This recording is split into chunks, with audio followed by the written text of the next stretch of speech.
hay que darse un paseo, ¿eh? Hay que darse, o sea, creo que los científicos se tienen que dar un paseo por humanidades, a descubrir cositas, a hacer alguna que otra pintura, a abrir la mente, que lo de humanidades es un paseíto por las ciencias también.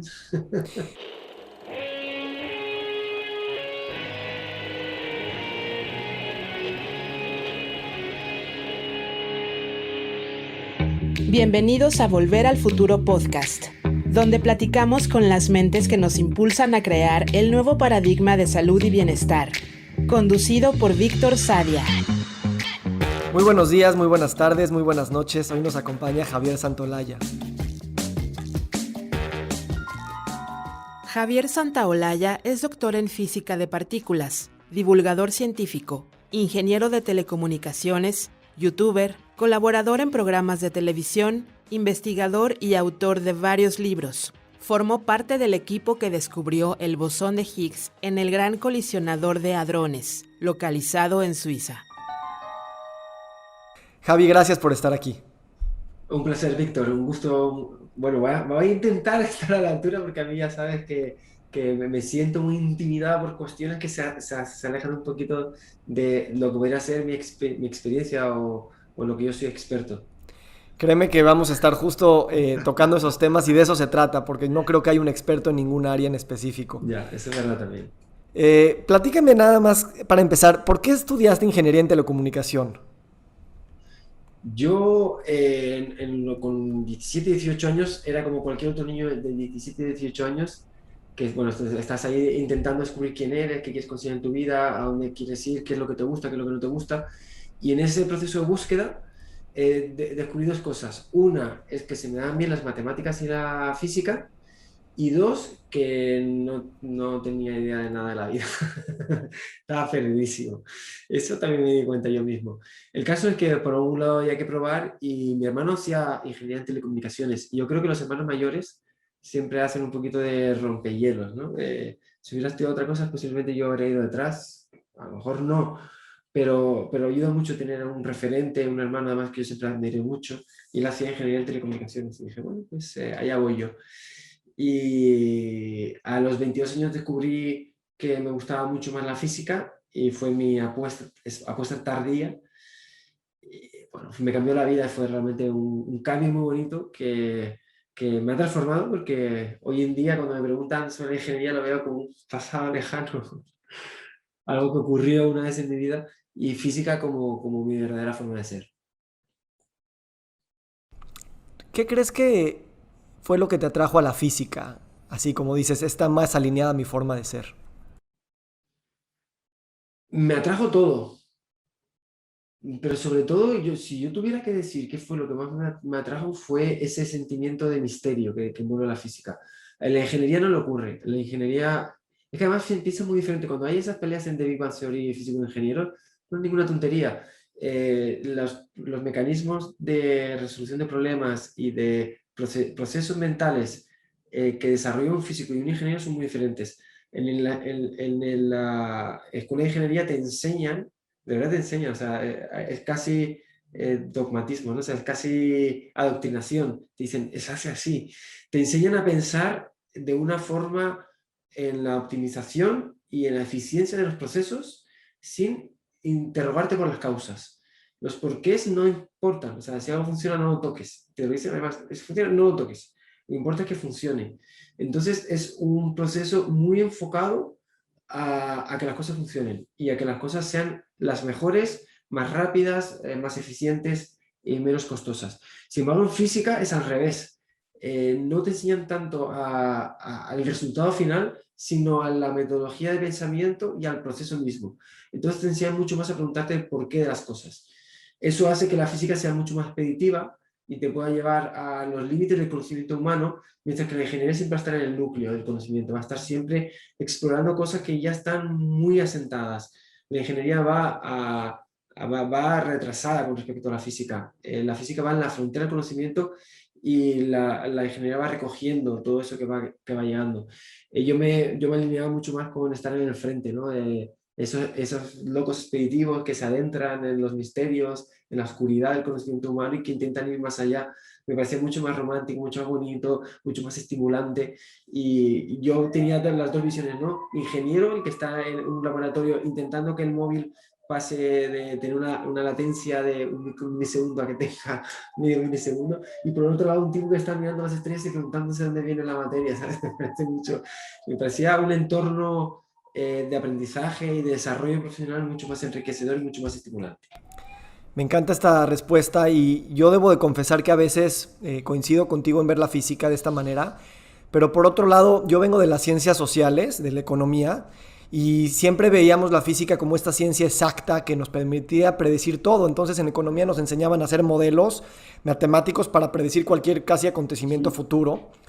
Y como que había una fascinación por este determinismo, ¿no? Que viene desde pues, la física desde hace 500 años y que de alguna manera también hoy me doy cuenta que la física cuántica acabó con ese determinismo y nos dijo, pues estamos aventados en un universo que no realmente podríamos predecir todo acontecimiento futuro, ¿no? Como esta idea de que por ahí del siglo XVII se hablaba de que si supiéramos las velocidades y direcciones de todos los componentes del universo, podríamos predecir el futuro. Entonces, se me hace increíble que yo de alguna manera sigo pensando que la física tiene esa idea de sí, todo lo podemos conocer a través de las matemáticas, pero también nos estamos dando cuenta que no, que es una frontera que tal vez no vamos a poder llegar, pero al menos estamos en ella.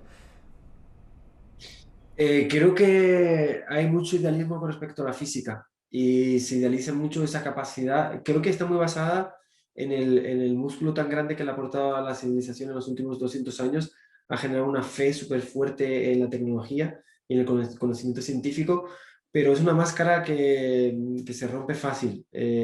Si tú indagas y profundizas un poquito más allá, te das cuenta que la física no son más que modelos que funcionan. Y en eso se pasa un poquito a la ingeniería. Si funciona, no lo toques. Si funciona, no lo toques.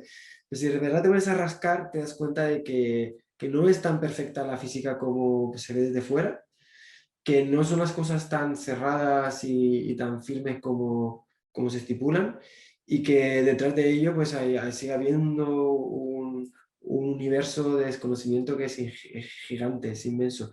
Sin ir más lejos, hablar del determinismo, me estaba leyendo ahora un libro, este de aquí, así de simple, de John Greeley, que precisamente es sobre la teoría del caos. Y una de las cosas que dice es, ese mismo determinismo de Laplace, según el cual se podría entender todo, es absolutamente falso, porque dentro de la escala numérica hay más números irracionales que racionales.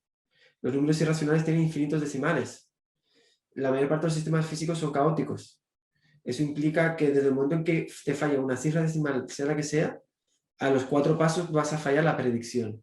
Entonces ya dentro de la naturaleza misma del determinismo hay una indeterminación muy grande que te impide, o sea, el demonio de Laplace, tan famoso, ese que acabas de mencionar, no funciona. No funciona porque no existe la precisión infinita y como tal no hay ningún proceso físico que se pueda reproducir perfectamente. Y eso abre las puertas a un montón de cosas que no se estipulan, ¿no? Ya la mecánica cuántica es otro nivel, ¿no? Porque la mecánica cuántica presenta una indeterminación que parece ser que está en la propia raíz de la teoría, pero hasta ahora no está del todo bien atado y la mecánica cuántica sigue siendo un gran misterio. O sea, desde el punto de vista de cómo funciona la teoría, sigue habiendo lagunas y no se entiende del todo bien. Entonces, no es un buen ejemplo porque yo por lo menos no me siento firme con los pies apoyados en la cuántica para contarte cómo es el mundo. Porque ya te digo, sigue estando muy abierta la teoría. Pero es que no hace falta ir a la cuántica. Ya cuando nos metemos con esto que te acabo de decir del caos, ya nos estamos dando cuenta que el proceso de medición física implica una simplificación muy grande, empezando por la propia naturaleza del modelo científico, del modelo de teoría, que es lo que te va a determinar qué es lo que estás midiendo. Entonces, no hay que cegarse, y lo he leído muchas veces esto de no confundir el mapa con el territorio, no hay que cegarse ante la propia naturaleza del método científico, que no es más que hacer una simplificación de la realidad que funcione aproximadamente. Entonces, no podemos aspirar a decir la física representa la realidad. La ciencia nos acerca a entender qué va a pasar dentro de un entorno controlado. Está la frase de Galileo, ¿no? Que decía que las matemáticas son el lenguaje con el que se escribió el universo. Dos preguntas. 1, ¿qué opinas de esa frase? Y 2, ¿qué te hace sentir esa frase? Es una frase que además se cita mucho porque es cierto que abre además una época gloriosa dentro de la historia de la humanidad, que es la fe, las matemáticas, como una respuesta para entender la realidad. Pues me parece que primero es muy acertada porque transmite una idea que nos resulta obvia, pero que no lo es. Decía Einstein que lo más incomprensible del mundo es que sea comprensible. Y es que a priori hoy en día damos muchas cosas por hechas. Ojalá nos pudieran secuestrar y meter en un cuerpo de un cavernícola o de un cromañón para que entendiéramos que dentro de un universo que nos han encajado ya tenemos muchas ideas prefiguradas de distancias, tiempos, mecanismos, formas de pensar, estamos súper cegados por nuestro propio contexto y nuestro propio paradigma. Y en ese sentido, eh, hay cosas que cuesta a un hombre del siglo XXI entender. Y esta es precisamente una de ellas. O sea, las matemáticas responden a la realidad, algo que no tendría por qué ser así. O sea, que tú con un papel puedas matematizar ciertas cosas es algo que no podemos dar por hecho y que tenemos que alegrarnos ante ellos. Ante ello. Eso es lo primero que diría. O sea, que desde luego que es una frase que resuena mucho en mí y que me genera asombro.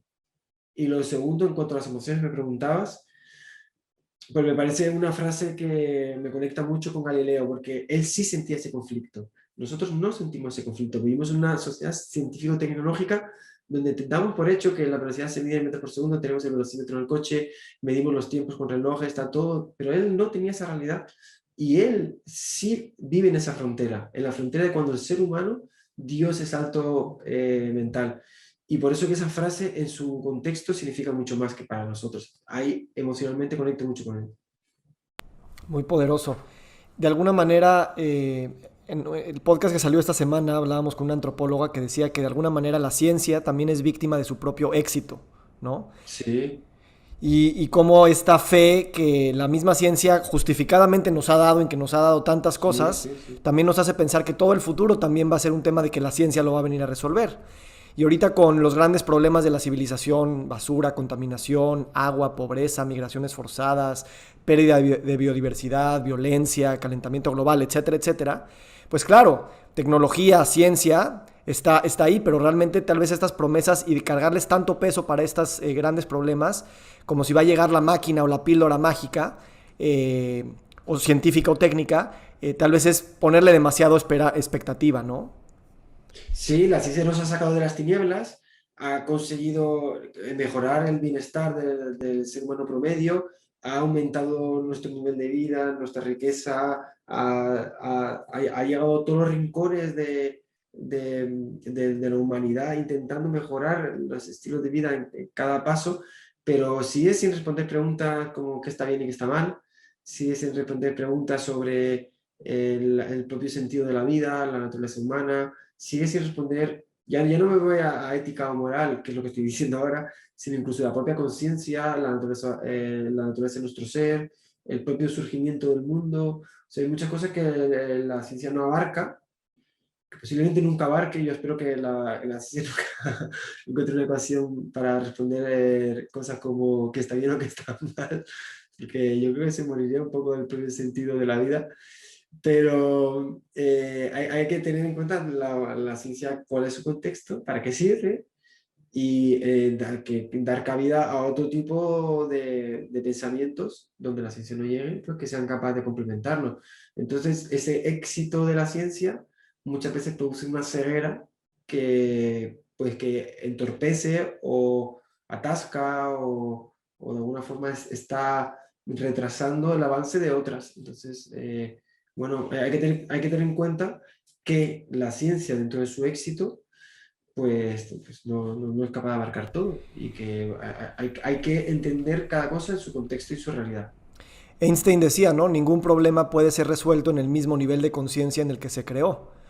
Ah, qué Y, guay, sí. ¿no? Y tú hablas ahorita de paradigmas. Entonces, ¿cómo en esto de que no podemos confundir el mapa y el territorio, de alguna manera, cómo tú ves esta evolución de todas las grandes crisis de la civilización en términos del paradigma actual científico-técnico que tenemos y hacia dónde ves que puede agrandarse, si no es que transformarse por completo, para seguir, yo diría, entrando a este nivel distinto de conciencia al que Einstein se refería, más allá del que estamos ahora. Pues es una pregunta muy difícil de responder, la verdad. Porque es cierto que es muy fácil entender la historia cuando la mira al pasado, es muy complicado entenderla hacia el futuro y realmente requiere... Hace poco me contaron una historia, ¿no? De cómo se descubrió la rueda hace miles de años, se descubrió la forma de transportar cosas en maletas hace tanto, pero la maleta con ruedas se descubrió hace 50 años. Como son descubrimientos que dices tú, pero qué obvio, como antes no lo vio antes nadie, ¿no? Y dices, claro, es que con el paso del tiempo las cosas del pasado se ven muy obvias y dices tú, pues, ¿cómo pero claro, es entenderlo en tu tiempo histórico, eso es ser un visionario y muy poca gente tiene esa capacidad de ser visionaria. En ese sentido, a mí me cuesta muchísimo. O sea, yo entiendo cómo la ciencia ha irrumpido en diferentes momentos históricos para transformar la mentalidad de la gente de la época y cómo ha moldeado nuestra mentalidad y en muchos ámbitos de la vida humana, mentales por supuesto, pero me cuesta imaginar cómo va a trascender al futuro. Entiendo que estamos en un proceso de tecnologización de la humanidad que no se ha detenido todavía y yo entiendo que va a continuar.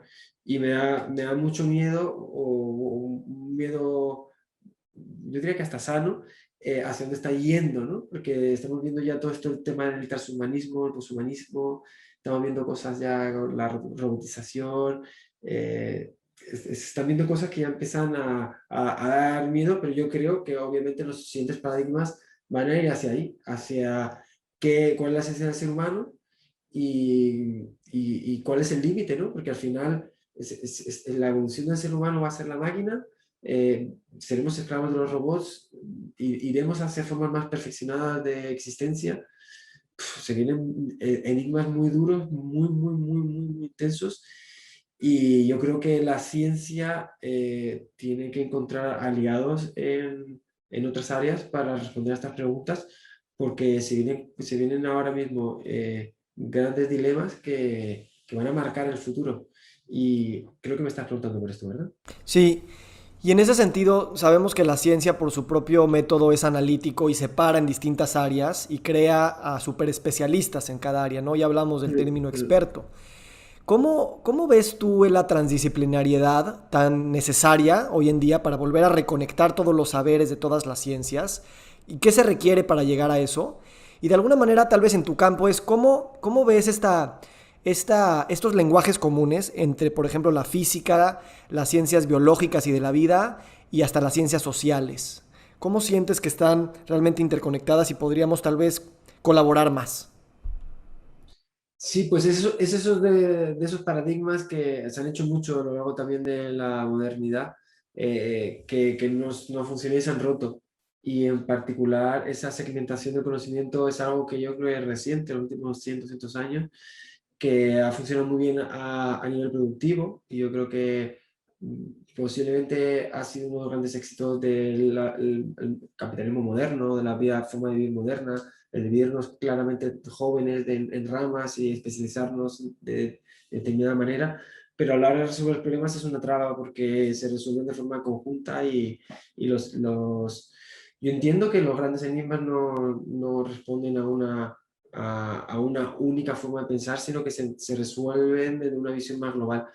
Y creo que es algo que está cambiando. O sea, yo sí no paro de verlo, ¿no? La necesidad de ir conectando áreas, de acercar formas de pensar, porque de verdad creo que cada área tiene su forma de pensar. Ya no solo es una cuestión de conocimientos brutos, sino metodología, aproximación a la cuestión y paradigmas, ¿no? O contextos, contextos conceptuales.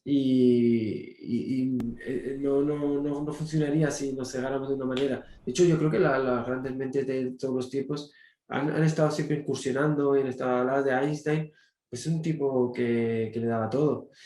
Y no es el único, ¿no? O sea, realmente creo que es de esas barreras que se están rompiendo recientemente y que vamos a ganar mucho cuando se rompan. Hay que darse un paseo, ¿eh? O sea, creo que los científicos tienen que dar un paseo por humanidades, a descubrir cositas, a hacer alguna que otra pintura, a abrir la mente, que lo de humanidades es un paseíto por las ciencias también. Y yo creo que tu vida es una personalización o personificación más bien de esto, ¿no? O sea, además de ser un científico muy elevado, muy experto en cosas muy específicas, también eres un comunicador, eres divulgador, eres miembro de una comunidad. Y también me parece que eres una persona que está en contacto con sus emociones y que la ciencia no es una actividad que no está hecha por humanos que sienten, que tienen miedo, que tienen duelo y que tienen este tipo de cosas. Y que tú de alguna manera no ves estas contradicciones de ahorita me pongo la gorra de físico y ahorita mi gorra de ciudadano. ¿Cómo ha sido para ti estos paseos en distintas áreas del conocimiento y de humanas? No por querer hacer una teoría que lo unifique todo, sino eh, no sentir que esas cosas están realmente separadas. Sí, ha sido muy bonito y muy enriquecedor y ha sido un descubrimiento, ha sido un verdadero descubrimiento y un renacimiento. Ha sido como abrir la mente a un universo nuevo porque he de reconocer tristemente que las universidades se adoctrinan demasiado y se da un enfoque que ya no solo se da un contenido, sino se da pues eso que tanto se habla, ¿no? De una forma de pensar. O sea, ya no solo se enseña unos conocimientos, unos métodos, sino que te botan demasiado en una forma de entender la realidad. Y de ahí nacen todos los conflictos entre las ciencias y letras, porque realmente muchas veces se nos enseña como mundos paralelos, ajenos el uno del otro, y se aprende mucho cuando uno sale y abre los ojos. En ese sentido, yo sí he intentado estudiar cosas de psicología, he intentado meterme en el mundo de la filosofía, aunque sea a trastearlo un poco para entender, he leído cosas de economía, todo el conocimiento me interesa, me inquieta, me gusta, me preocupa y me llama la atención y me estimula. O sea, realmente me gusta aprender en mayúsculas, o sea lo que sea de por adelante, me va a gustar aprenderlo. Y creo que eso enriquece porque ya te digo, yo era más, era muy cientificista, yo era, posiblemente me pillas de salir de la carrera y me preguntas por cosas y te digo que lo que no se mide no existe y que la ciencia tiene la palabra última sobre todas las cosas.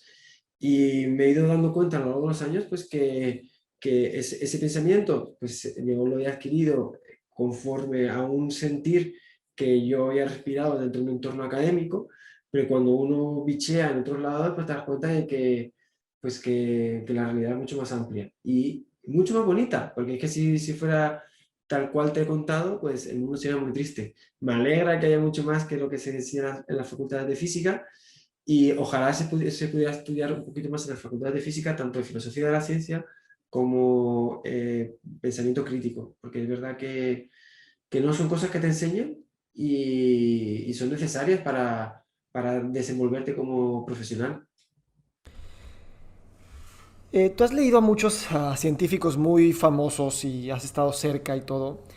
Y a veces yo, cuando veo a gente de cualquier ramo, desde la parte mística espiritual hasta la parte científica, que cuando tienen demasiadas ganas de probar su punto y de probar de que ellos tienen la razón, de alguna manera siento que también están tratando de compensar de esta sospecha de que a lo mejor no tienen todas las respuestas y hay una incomodidad de aceptar que no sabemos y que su teoría o su creencia es la más poderosa. ¿Te has enfrentado con o sea, ahorita lo decías, yo era muy cientificista. ¿Qué te hizo ganar ese grado, yo te diría, de tal vez de humildad? O más bien, ¿qué hace hacer a una persona ser muy cientificista? ¿Y cómo fue para ti esta transición a decir, no, tal vez no es el único modelo para entenderlo todo? Ser cientificista creo que es una cuestión que deriva muy en parte, es como ser racista, ¿no? Dicen que la cura al racismo es viajar y descubrir y conocer. Y creo que algo parecido pasa con esos extremos de pensamiento en los que te has encerrado tanto en tu ámbito que no ves más allá. Claro, yo es que en la Facultad de Física estaba rodeado de físicos que pensaban como yo, nos realimentábamos. Entonces, dentro de esa realimentación, pues se crea una personalidad que está basada en ese aprendizaje y que está reforzada por el colectivo. Y luego te vas al CERN y te encuentras gente como tú, que piensa como tú, y es algo que se va de alguna forma, ¿cómo se dice? Que se perpetúa, gracias a que el propio colectivo lo refuerza. Eh, claro, con lo mismo que el racismo se cura viajando, decía, pues esto se cura viajando con la mente, ¿no? Abriendo otros libros, preguntando, intentando acercarte a otras personas que piensen de forma diferente. Y es un proceso muy enriquecedor, muy bonito, pero que genera dolor, genera eso que llaman distorsión, no, distorsión cognitiva, no, ¿cómo se llama? Cuando psicológicamente te Disonancia enfrentas, cognitiva. disonancia cognitiva. Una disonancia cognitiva terrible, porque obviamente está atentando a la propio pilar fundamental de tus conocimientos. O sea, de repente ves desvanecer lo que tú más creías. Todo es normal que mucha gente ese proceso le cueste, que no lo acepte, y es normal que se viva con rechazo, porque es que va directamente contra la línea de flotación de tus propias creencias de qué es la vida.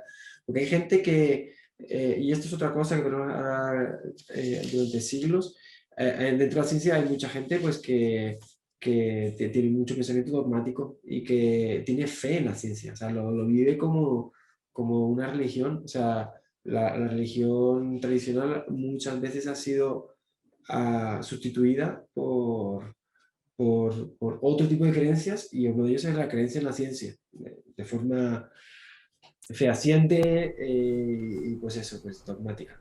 Sí. Sí, yo también creo que el paradigma es un tipo de lógica y casi de carreteras neuronales que ya están muy solidificadas y que claro, no es terquedad, es simplemente que no se puede ver, hay esa disonancia de la que tú hablas. Y eso sucede. Sí, Sí, sí. adelante. No, no, que justo, que estoy de acuerdo. De hecho, el cerebro se forma con entramados en función de tus experiencias, de tu conocimiento, y obviamente si nunca has pensado de una determinada manera, pues es que realmente lo que dices tú, hay caminos que no están creados en tu cerebro. No hay un camino, no existe, o sea, no lo ves, es que no, o sea, te puede pasar por delante y no lo vas a ver, porque no estás preparado tu cerebro para verlo. Y es como si a un cavernícola le das un ordenador, no va a entender nada, o sea, no estamos, hay mucha gente que no está preparada. Sí, eso lo vemos mucho en medicina, que pues también la medicina ha sido una ciencia muy basada en la química y la biología y no tanto en otras fuerzas que también influyen en la salud. Y la gente que nada más cree que la salud se resuelve con temas genéticos, biológicos o bioquímicos, no ve que también las palabras, las sonrisas, y bueno, y hay otras teorías, tal vez hasta más alternativas que le llaman, ni siquiera podrían validar que esas tendrían una explicación. Y algún día la ciencia alcanza a ellos y dice, no, bueno, claro, la meditación funciona de esta manera y por eso tiene esto, ¿no?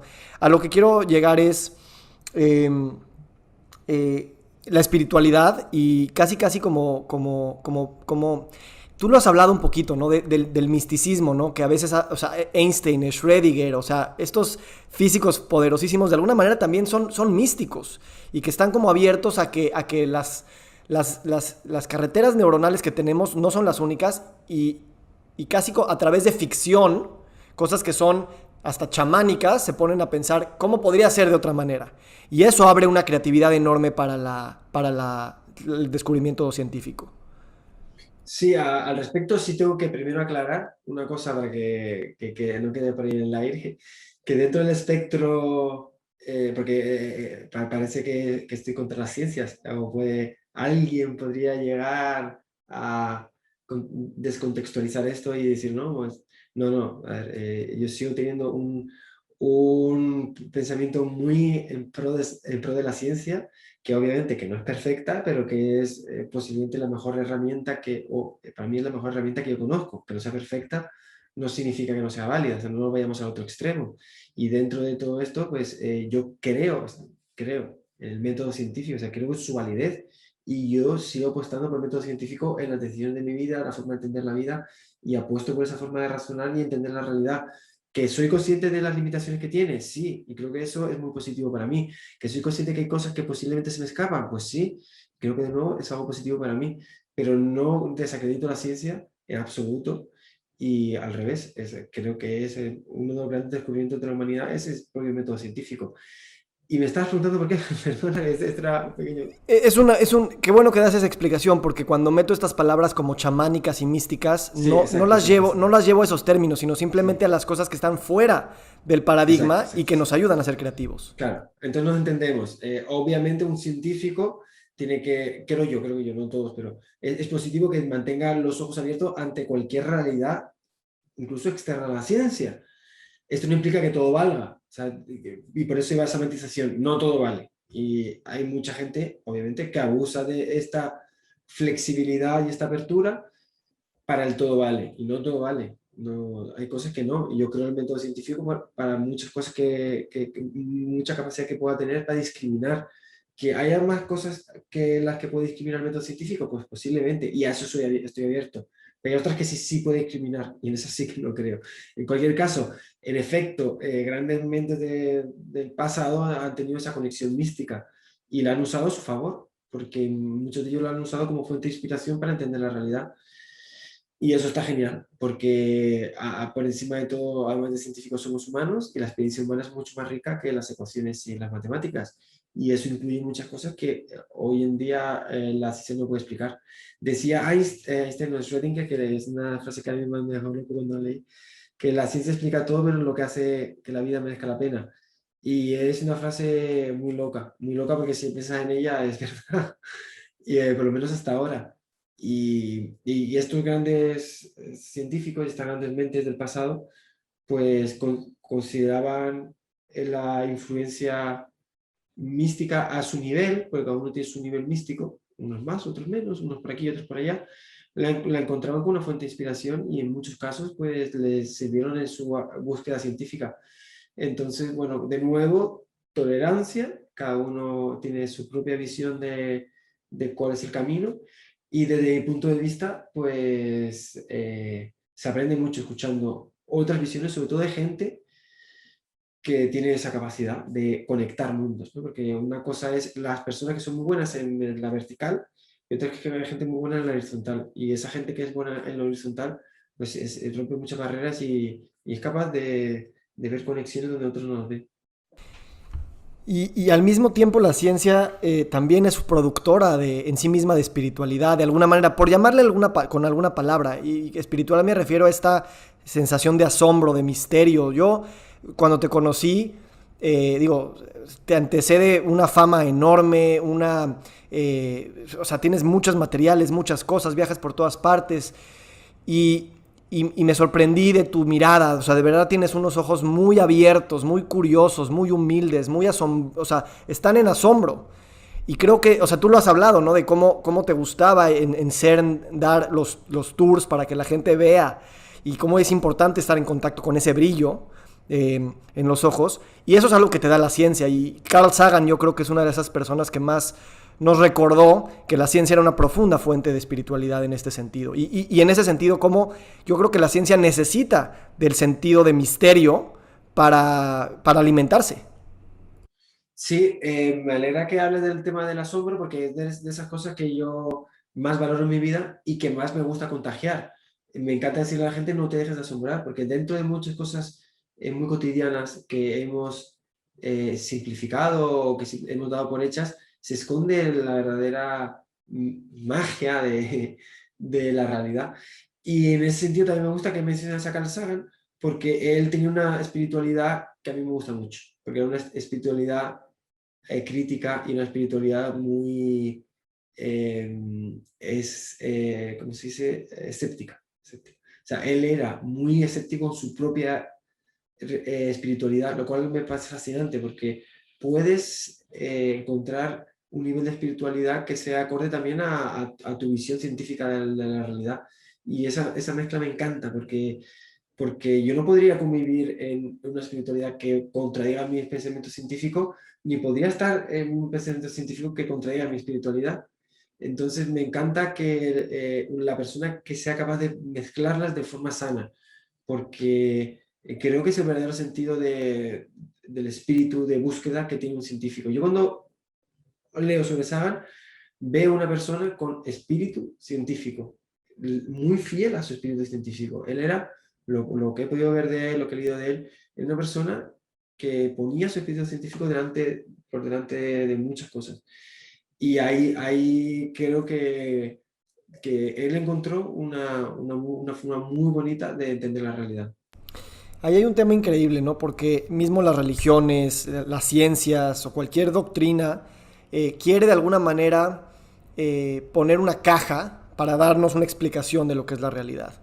Y exponernos al escepticismo realmente es saber que es una caja que nosotros estamos creando y que realmente no hay caja, lo cual inevitablemente nos pone en un universo gigantesco, tal vez inhóspito, tal vez que nosotros somos más, o sea, insignificantes en el tiempo y en el espacio, y la posible desesperación y angustia que eso genera, es parte de esa espiritualidad escéptica, no que la niega, sino que la celebra de alguna manera. Me acuerdo cuando él hablaba mucho de las pocas posibilidades de haberse encontrado con Andrew Yan, su esposa, y decía, sé que es lo más improbable del mundo y por eso vale tanto, ¿no?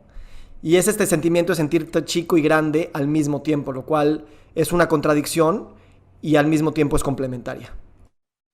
Sí, y como digo, es muy bonito en general esa visión porque aprovecha una parte muy bonita que tiene la ciencia, que es ese mecanismo de conocimiento, pero se alimenta también de esa parte espiritual de búsqueda constante y de intentar ir más allá. A mí me gusta mucho porque una cosa que me parece muy bonita es que yo cuanto más he aprendido de ciencia, para mí mi camino científico de aprendizaje me ha llevado a buscar hacia afuera y buscando hacia afuera he encontrado dentro. O sea, ha sido una cosa que muy bonita porque el propio, cada cosita que aprendo del universo, como que aprendo una cosa de mí. Y o sea, la ciencia me está llevando en un camino muy bonito. O sea, que me siento como que paseo con la ciencia hacia entender quién soy.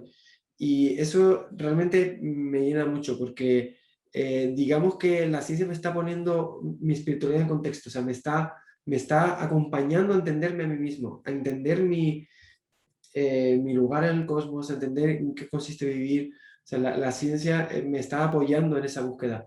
Y es una relación muy bonita. Yo por eso admiro mucho cómo lleva Sagan y me gustaría sentir que, o sea, quiero decir, me parece un modelo muy bonito, el de ese camino, ¿no? De la ciencia es una especie de guía para algo más extenso que es el proceso de conciencia de realidad.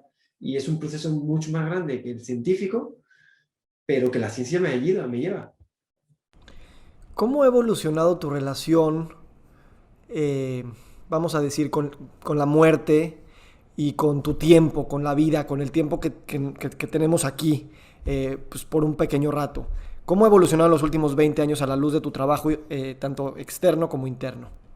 Claro, pues justo a eso iba yo, a que cuanto más he entendido sobre que la realidad, qué es el tiempo, qué es la materia, qué es el universo, eso ha afectado mucho a mi propia filosofía de vida, a mi propia forma de entender cómo vivir. O sea, ha tenido un impacto verdadero en mis acciones. O sea, la ciencia se ha convertido en una filosofía de vida, se ha convertido en una forma de tomar decisiones, de tomar caminos, porque al yo ir modificando mi concepción de la realidad, he ido modificando mi concepción de mi lugar en el cosmos y mi lugar en el cosmos manda en las decisiones. Y eso lo aplico en el día a día. ¿Tienes Pues, algún por ejemplo, ejemplo? Ajá. pues sí, sí, sí, sí, claro. Bueno, para empezar, yo una cosa que aconsejo y que hago mucho es darle el contexto a los problemas que tienen. Si yo sé que vivo en una roca que está girando en una estrella a 150 millones de kilómetros, que es una estrella que está a 30.000 años luz del centro de una galaxia, que solo es una entre 100.000 millones de galaxias dentro de un universo observable que tiene 100.000 millones de años luz y que posiblemente se extienda al infinito a tener otras tantas galaxias por todos lados, de repente miro mi problema y digo, que he perdido la cartera. Contextualizas, o sea, realmente te ayuda a contextualizar, a entender. Si entiendo yo, por ejemplo, el tiempo, ¿qué es el paso del tiempo? Lo último en relatividad, o sea, realmente la forma de relatividad de entender el tiempo es como que no existe la hora y que, por lo tanto, la visión más purista de la relatividad te empujaría a decir que el tiempo no existe. Entonces, también me ayuda también a contextualizar que mis decisiones puntuales no son tan importantes, que hay cierta... me ha empujado un poquito más al carpe diem, si soy honesto, porque me ayuda a entender que no es nada, que la trascendencia mía es mínima. Entonces mi vida va más en disfrutarla, en ayudar a mi entorno, en conseguir que las personas que me rodean sean más felices, pero sin buscar algo más allá. Desde el momento en que ya dejas de creer en ciertas cosas, pues te enfocas en otras. Entonces, mi forma de entender la realidad me ha empujado poco a poco a darle más importancia al ahora y mi conexión con mi entorno, y a reducir el impacto de los errores, pero sobre todo a disfrutar el minuto. O sea, me ha llevado mucho a intentar disfrutar y a hacer que mi vida tenga sentido, no perder el tiempo, hacer cosas que de verdad me hagan ilusión, no hacer cosas por hacer solo cosas que me llamen, que me involucren, que me hagan sentir bien. O sea, ha tenido un fuerte impacto en mi forma de entender la vida. Yo, con lo poco que te conozco, los 2, 3 días que pasamos juntos, realmente sentí eso viniendo de ti ahora que lo explicas. No solamente lo veo como una teoría padre, sino que te veo materializándola en todo lo que hacías con tus interacciones, en tus conferencias y se siente ese nivel de presencia. Pasamos tiempo con personas muy importantes y tú estabas escuchando, estabas presente y no hablabas más de lo necesario. Cuando tienes mucho que hablar y cuando te sueltas a hablar, lo puedes hacer. Entonces, la verdad, te lo digo, me inspiraste mucho y me reconectaste con esta idea precisa de estar en este presente. Me gusta también hablar un poquito contigo del humor, de la comedia, ¿no? Tú estuviste haciendo mucha comedia y ahora fusionaste la comedia con la ciencia. ¿Cuál es la cercanía de esos mundos y qué umbrales ha abierto eso? Primero que de nuevo va a mi esencia humana y lo he recuperado. Mis recuerdos de juventud son riéndome, mis películas favoritas siempre han sido comedias y siempre he sido la persona, yo nunca fui el gracioso de la clase, pero siempre era el que le reía la gracia al gracioso. O sea, siempre en toda clase siempre la parejita, que es el que hace el chiste y el que le ríe. Y el que hace la trazada y el que está atrás, jiji, yo era ese.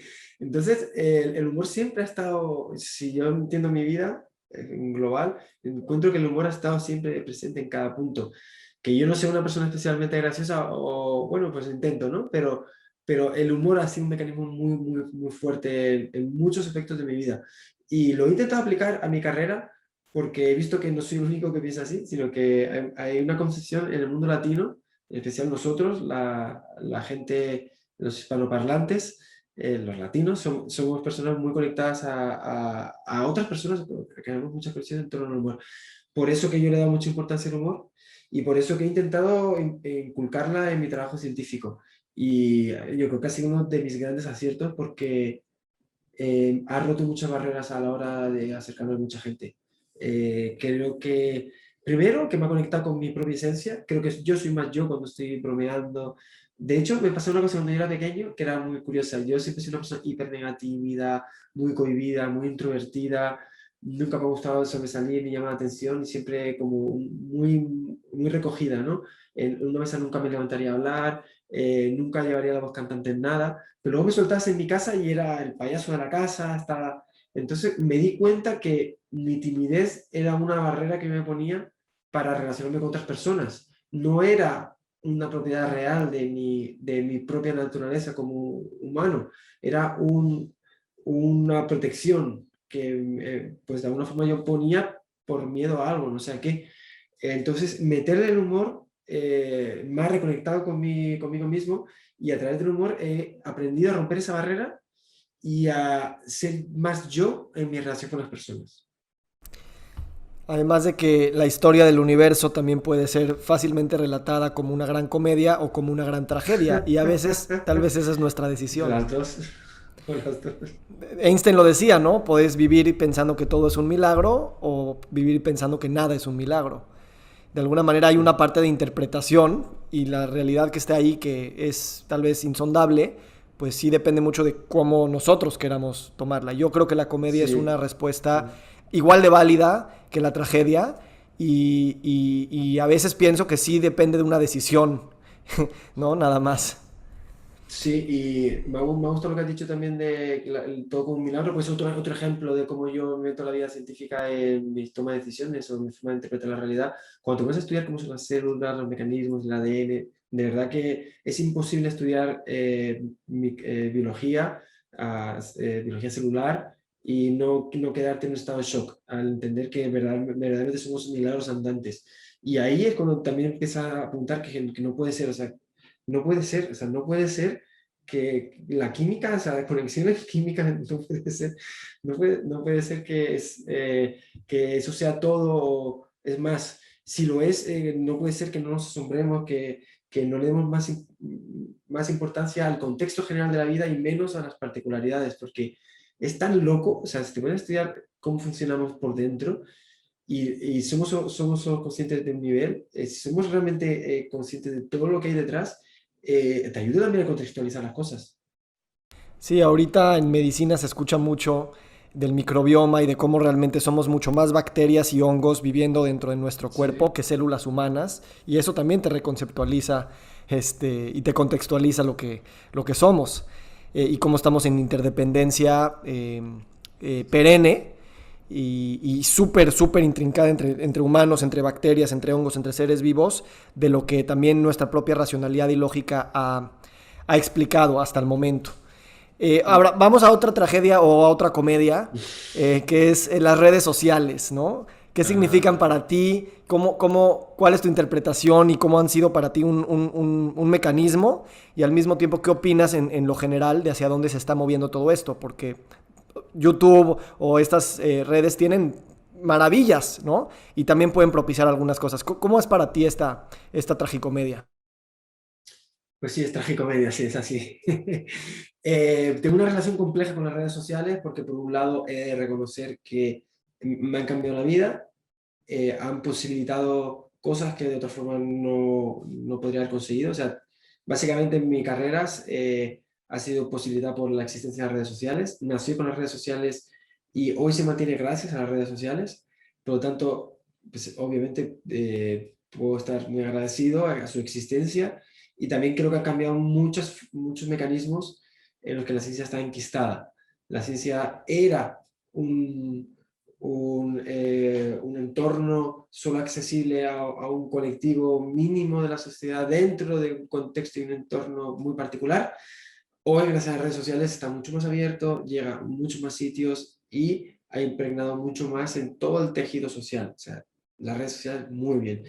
Pero por otro lado la llevo muy mal porque es verdad que también han invadido mucho mi vida privada, me cuesta muchísimo gestionar ciertos mecanismos que además yo no soy consciente de ellos, altera mis ritmos de felicidad y tristeza, tiene muchos efectos en mi día a día y soy consciente de que está tan integrado las redes sociales en mi dinámica corporal que yo creo que no puedo entender quién soy hoy si no entiendo la red social como una extensión de mi realidad. O sea, ya entiendo que mi físico ya está tan metido en la red social que ya es parte de mí. Y me aterra un poco porque me da rabia a veces sentirme triste y darme cuenta que por algo pasa en una red social. Me da rabia que tengo muchos mecanismos ya totalmente automatizados, que se me pasa algo, ¡pum! Ya disparo algo que tengo en una red social. O sea, está en mi cerebro, está en mi corazón, está en todo mi tejido. O sea, la red social ya se ha fusionado con mi cuerpo. Y eso es una forma también de esclavitud. O sea, me siento un poco esclavo de la red social, me cuesta mucho separar cosas y bueno, he de reconocer que ha tenido un impacto negativo en ciertas esferas de mi vida.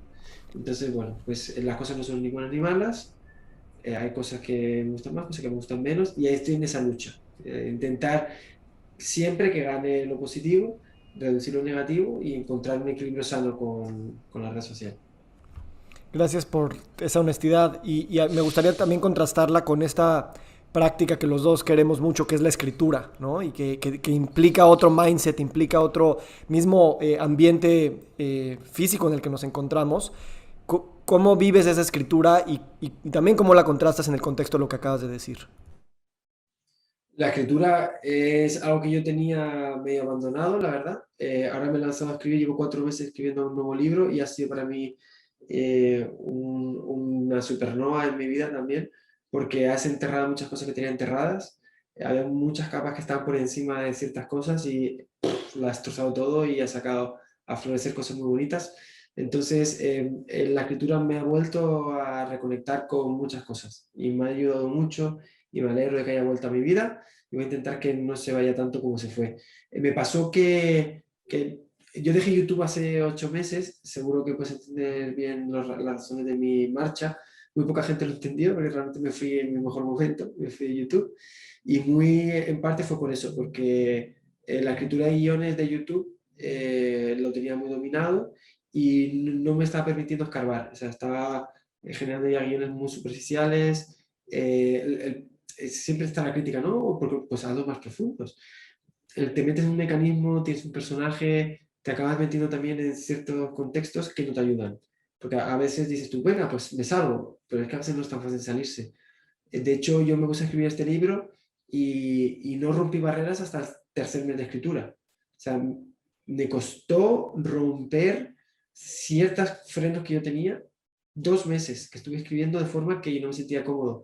Me sentía cómodo, pero no era yo. O sea, es difícil de explicar. Estaba escribiendo con una voz que no era la mía porque la tenía mecanizada a través de un personaje en YouTube que me había funcionado muy bien, que me tenía en un estado muy cómodo porque yo ya sabía que tenía que leerme algo y convertirlo en texto según mi personaje y lo tenía. Me convertí en una especie de máquina procesadora de información y, y eso me había cegado respecto a otras visiones, incluso respecto a mí mismo. Entonces, por suerte, al volver a escribir, me costó 2 meses romper esa coraza, pero poco a poco fue saliendo otra vez esa voz mía tan diferente. Entonces, me siento muy orgulloso de este libro porque he recuperado mi voz y me siento muy orgulloso de este libro porque me ha servido también para renovarme. O sea, me he sentido otra vez, he vuelto a conectar con ciertas emociones. Y eso lo posibilita la escritura, que te da un contexto diferente, que te permite ahondar en cosas con otra mentalidad. O sea, realmente la escritura a mí me ha ayudado también a encontrar nuevas vías. La verdad que ha sido un proceso muy bonito. También la escritura, el hecho que es un proceso más lento, más solitario, que no hay feedback automático e inmediato, también cambia la concepción del tiempo, ¿no? De alguna manera, y permite otro tipo de reflexiones que con la inmediatez de las redes sociales, también nuestro cerebro ya quedó de alguna manera secuestrado para ese tipo de estímulos inmediatos y no permite otro escenario en el cual sacar al actor, de alguna manera. Sí. Para ti el tiempo, o sea, ¿cómo vives el tiempo sabiendo que tienes siempre 1000 cosas que hacer, 1000 mensajes que responder, mil juntas que ir y al mismo tiempo también pues darte el permiso de extender tus tiempos para lo que tú quieras sin atender a esa agenda tan agitada que cada vez, me imagino, va creciendo en tu carrera? Sí, sí, sí. Y lo que has dicho es una cosa muy bonita. Incluso yo iría más allá, porque lo que pasa con las redes sociales respecto a la escritura es que la red social, aunque no quieras, te manipula a un tipo de contenido que a veces no te das cuenta, pero te va sesgando hacia el contenido, el tipo de contenido que le gusta a la red. Manipula al creador y manipula a la audiencia. Los dos, la audiencia va a ver lo que la red quiere que vea, el creador va a hacer lo que la red quiere que haga y nos vamos a juntar todos en un entorno. El no tener esa inmediatez y esa métrica, porque es continua la métrica, yo sé 1000 cosas, poder usar toda la información, tener una información enorme de lo que he producido, al no tenerla, te abandonas. Y al abandonarte, escribes un libro que es para ti. Y eso me parece una cosa fantástica, porque yo este libro que he escrito, en estos 4 meses, lo he escrito para mí. Yo sé que le va a gustar a mucha gente, pero si no lo publicara yo me quedaría tan feliz, porque sería mi libro para mí. Y en ese sentido, cuando yo hago vídeos en las redes sociales no son tanto para mí. Intento guardar un poquito para que sigan siendo un poquito para mí, pero no puedo olvidar que son hechos para la red. Y por más que quiera, no puedo disociarlo. La red me está manipulando, me está influenciando para que yo haga o sea, tiene un peso en mí. A mí eso me está pasando en esta entrevista, ¿no? Es estar pensando en tu audiencia, en qué tipo de preguntas la audiencia espera, lo que les gusta los temas, Claro. y tener esta conversación de a lo mejor de un tema que yo quiero para mí, ¿no? Y creo que no tiene una respuesta final, sino es estar consciente de este proceso Sí, y sí, de tomar riesgos, y atreverse, y no nada más esperar el feedback de la gente. Yo espero el feedback de mi esposa, el feedback de muchas personas, pero tampoco puedo defender de eso, sea gente cercana o gente en otro lado del mundo que te va a poner un like o no. No lo puedes evitar, dependemos de eso, y al mismo tiempo ser valiente en pensar que qué pasaría si eso no existiría, o más bien que si no les gustaría, ¿no? Dicen que si quieres hacer un buen arte, no puedes hacer un arte que le gustara a tu mamá, ¿no? Ciertamente. Sí, sí, y lo que decía yo, esto del tema libro versus redes sociales, no es ni tan extremo, porque es verdad que el libro también, de alguna forma, obviamente uno también está determinado por el público, y ni es tan extremo ni significa que eso sea malo. Simplemente yo creo que, como dices tú, tienes que ser consciente y saber hasta qué punto quieres que cada una de las cosas domine tu vida. Yo quiero tener la rienda sobre lo que produzco, y en las redes sociales me cuesta un poquito más, pero lucho contra ellas. El libro me cuesta un poquito menos, porque como no tengo esa inmediatez precisamente de los datos, uno está 4 meses escribiendo y escribes más ancho, porque escribes sin esa presión del ha funcionado o no ha funcionado constantemente, cada 30 minutos, encima ha funcionado o no ha funcionado. Entonces te permite estar en otra esfera de creación que para un libro pues, se disfruta mucho. Me encanta, Javi. Para cerrar, te quiero agradecer mucho. Este podcast se llama Volver al Futuro, y me imagino que como físico piensas mucho en estas palabras. Entonces, dinos si es posible o no volver al futuro. Y pues te agradezco mucho esta presencia tan elocuente, tan amorosa y tan inteligente que nos compartiste hoy. Muchas gracias a ti, Víctor. Pues volver al futuro dentro de la ley de la física es una cuestión compleja y que está en apertura. ¿Sabes? Hay mucha gente que debate todavía porque no está nada claro. Los viajes en el tiempo sigue siendo una de las cuestiones más interesantes de la ciencia, y como antes les decía, ojalá que encontremos poco a poco respuestas a estas cosas, pues también buscando en la comprensión más completa de la vida. Así que nada, pues un gustazo haber estado aquí compartiendo historias, y regresemos al futuro constantemente, porque creo que encontrar... a mí el futuro me encanta porque me genera, es una fuente de ilusión, es una fuente de motivación, es una fuente, o sea, siempre estoy pensando continuamente en nuevas ideas, nuevos retos, y reencontrarse con el futuro es una de las cosas que yo creo que más empuja en mi vida. Javi, gracias por esta inspiración, y estamos en comunicación. Muchas gracias, Víctor. Que estés muy bien. Un abrazo.